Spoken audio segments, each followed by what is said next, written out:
Welcome back to our special focus in Newsmaker this evening. As the Indian Institute of Technology Madras gets ready for its Africa journey with its first overseas campus in Zanzibar, the first for any IIT in Tanzania, Preeti Aghalyam from IIT Madras will become the first woman to head an IIT campus anywhere. She will be director in charge of the Zanzibar campus, which comes under the purview of IIT Madras. Preeti was an alumnus of IIT Madras and is the Dean of School of Science and Engineering as well. She joins us now live. Thanks so much, Preeti, for taking time to talk to us. More women in IITs has been an ongoing conversation. 20% reservation was introduced a few years ago. You were a student of IIT Madras many years ago. How have things changed for women in an IIT campus from your time as a student to now?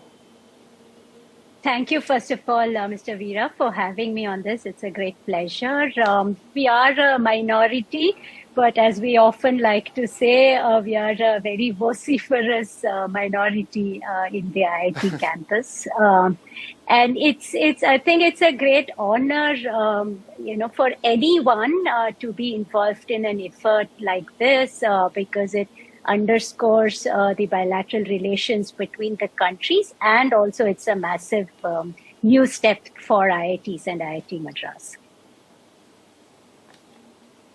Important point that you make there. We'll get to the initiative in Africa and the larger symbolism of it, but I want to first stick to the question on women and gender as far as IITs are concerned. Though there are big names like even Kiran Bedi who are amongst alumnus of the IITs, the top of mind recall is often men as a career option as well. In schools as well, you talk about boys being aspiring for IIT. Have the stereotypes been broken? You think we need more women at the helm of an IIT as full-fledged directors for that stereotype to get broken further? I'm sure it will help definitely to have women in leadership positions so that young women, as they think about chart their own careers, they have somebody that fits their role model. But obviously, that's not the only thing. There has to be, I think, many large-scale changes that have to happen, even across the board, right? It's not only number of women in the classes, but the type of opportunities and aspirations that these women in the classes have. Are they the same as what the boys or the men in the classes have? So I think there is a lot of room for growth, but I think the trajectory is in the right direction in the IITs, and I'm happy that I've been part of that kind of journey and the type of initiatives that we've been taking at IIT Madras in this direction. Okay, now to the more serious question of Africa. What do you think would be the cultural adaptations that are required? What's in your mind as a vision statement and focus point as you go there to set up that campus? We believe that courses will open up in October there? Yes, October 24 of this year, we're expecting the first students to be sitting in these classes. We're visualizing this classroom to be way more diverse than it is than we are used to. We have experience that African students do find the IIT education to be attractive. We ourselves have in the postgraduate programs students coming from several countries in Africa already. So we envision that this will be, in this region, bring the type of learning and ecosystem that we have at IIT Madras.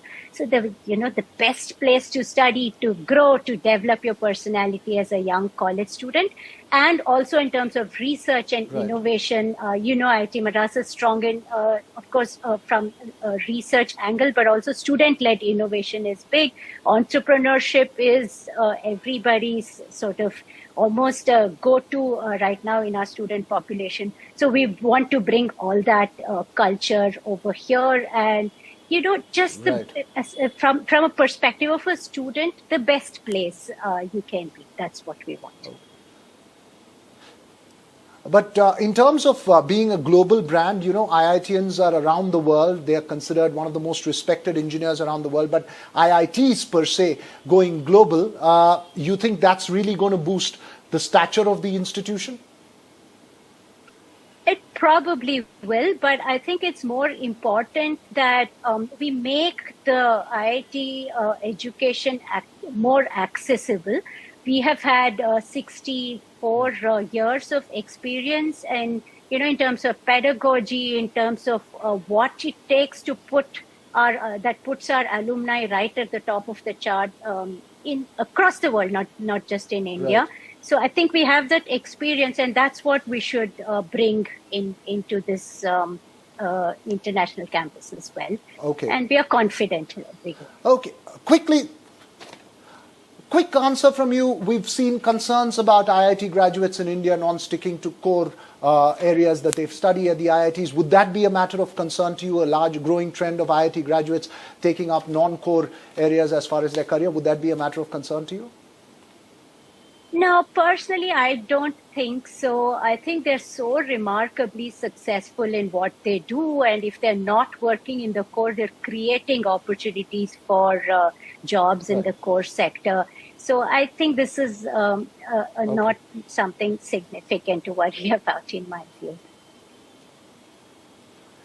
Finally, you're a marathon runner. What do you reckon running in Africa now?